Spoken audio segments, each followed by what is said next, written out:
আমাৰ সৰ্বশিক্ষা অভিযানৰ পৰা যিসকল শিক্ষক নিয়মীয়াকৰণ হৈছিল তেওঁলোকে এটা কাৰিকৰী কাৰণত তেওঁলোকৰ যিটো এনুৱেল ইনক্ৰিমেন্ট জুলাই মাহৰ আছিলে সেই ইনক্ৰিমেন্টটো তেওঁলোকৰ বাদ পৰি গৈছিল। আজি কেবিনেটে সৰ্বশিক্ষাৰ পৰা নিয়মীয়া হোৱা আটাইবোৰ শিক্ষক আৰু কন্ট্ৰেকচুৱেল টিচাৰ যিসকলক আমি চৰকাৰী চাকৰিত নিয়মীয়া কৰিছিলোঁ সেকেন্ডাৰীত হাইস্কুলৰ অতিৰিক্ত শিক্ষক LPMৰ কন্ট্ৰেকচুৱেল টিচাৰ যিসকল নিয়মীয়া হ'ল তেওঁলোকক এইবাৰ আমি বছৰিকীয়া যিটো 3% ইনক্ৰিমেন্ট তাক এপ্ৰিলত নহলে নাপাই জুলাইত তেওঁলোকৰ নিয়মীয়া হোৱাৰ কাৰণে তেওঁলোকে পোৱা নাছিল। কেবিনেটে আজি বিশেষ সিদ্ধান্ত লৈ তেওঁলোকক ইনক্ৰিমেন্টটো দিবৰ বাবে সিদ্ধান্ত গ্ৰহণ কৰিছে। কেবিনেটে আজি দুটা বাজেটত ঘোষণা কৰা আৰু দুটা ডাঙৰ সিদ্ধান্ত বাস্তৱত ৰূপায়িত কৰিছে। ৰাষ্ট্ৰীয় স্বাস্থ্য অভিযান আৰু সমগ্ৰ শিক্ষা অভিযান লগতে APDCL, APGCL আৰু AEGCL Assam power generation corporation, Assam power distribution company, Assam electricity grid corporation, national health mission আৰু সমগ্ৰ শিক্ষা অভিযানত ইয়াতে কাম কৰি থকা সকলো কৰ্মচাৰী আমি আপোন ঘৰ আঁচনিৰ সুবিধা দিম।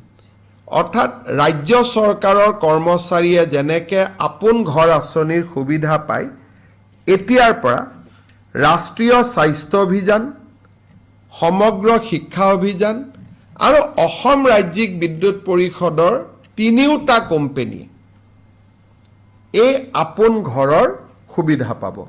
অৰ্থাৎ নিজৰ ঘৰ নিৰ্মাণৰ বাবে তেওঁলোকে 30 লাখ টকা বেংকৰ পৰা উইদাউট গ্যাৰেণ্টি তেওঁলোকে ল'বলৈ সক্ষম হ'ব।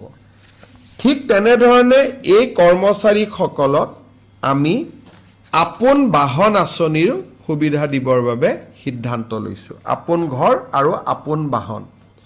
ইউজুৱেলি কন্ট্ৰেকচুৱেল এমপ্লয়ী বা কৰ্পোৰেশ্যনৰ এমপ্লয়ী এই সুবিধা পোৱা নাছিল।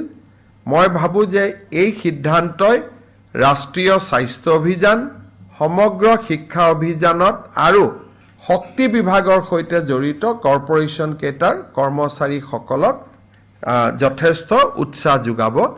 আপোন বাহন আঁচনি য'ত নেকি উইদাউট ইণ্টাৰেষ্ট উইদাউট গ্যাৰেণ্টি গাড়ী লোন পায়, চৰকাৰে 3% সুদ দিয়ে।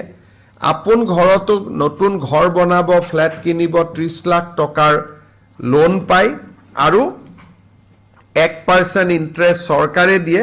কিন্তু ডাঙৰ কথা যে তেওঁলোকে বেলেগ বন্ধক দিব নালাগে, দৰমহাৰ টকাখিনিৰ বিপৰীতে তেওঁলোকে লোন পায়।